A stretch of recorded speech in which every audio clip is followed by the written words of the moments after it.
Ito na yung ating nalabasan ng low carb almond bread.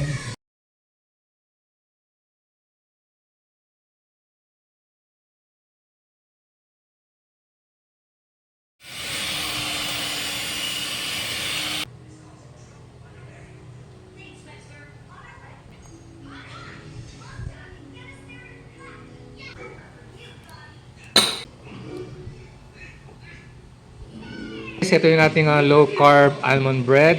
Ewan ko bakit hinati ng ganito ni Mami. Pag ano no. Tapos ninipisan pa niya. Nipis oh. Ano ba natin kunin to? Nasa manipis siya yan. Para lang ano, tipid-tipid din kasi may carbs din to. Ilang carbs nito, Mami? 0.5 yata per slice. Per Pero slice. total niya 18 yung buong. 18 grams lahat ito. Alright, yun guys oh. Kita ba? Ganyan kalaki lang yan. Isang kamay ko ng ano no. Alright.